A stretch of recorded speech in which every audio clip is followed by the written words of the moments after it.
দুটা বড় খবর বাংলাদেশের গণমাধ্যমগুলো এড়িয়ে গেছে। তিস্তায় ব্যাপক একটি মশাল মিছিল হয়েছে। আমাদের তিস্তাপাড়ের মানুষরা এই মশাল মিছিলটা করেছে এবং প্রায় 100 কিলোমিটারের উপরে এই মশাল মিছিল ছিল এবং তিস্তাপাড়ের যত মানুষ আছে সমন্বিতভাবে সবাই এই মশাল মিছিলে অংশ নিয়েছিল। তো এটা বিএনপির পক্ষ থেকে এই আয়োজনটা ছিল এবং এবং এত মানুষ চাচিত্রার বাইরে, কিন্তু গণমাধ্যমগুলো এটা বড় হারে স্কিপ করে গেছে। আরেকটা বড় খবর, স্থবির ভারতীয় অর্থনৈতিক প্রকল্প বাতিল করলো সরকার।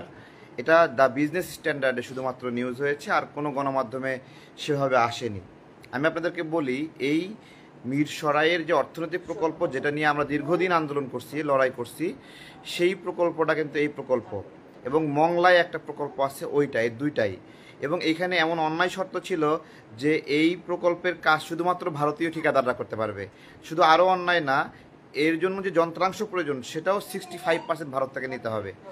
সেই প্রকল্প বাতিল করার বিষয়ে একটি খবর দ্য বিজনেস স্ট্যান্ডার্ডে দেখতে পাচ্ছি আমি, আপনারা দেখে নেবেন। আমি ডক্টর ইউনূস সরকারকে খুবই ধন্যবাদ জানাই।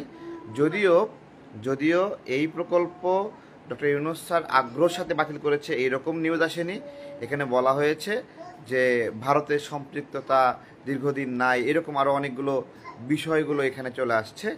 তো বেসিক্যালি ভারত এখানে কাজ করার জন্য সাহস পাচ্ছে না, মংলায় আসার জন্য সাহস পাচ্ছে না, মিরসরাইও। কিন্তু এই দুটাই ছিল একটা বিস্ফোরা, মিরসরাইয়েরটাও বিস্ফোরা ছিল, একবারে বাংলাদেশের চিকেন নেকের কাছে। তো এই দুটা খবর অনেক সুন্দর খবর, আমাদের গণমাধ্যমগুলো স্কিপ করেছে।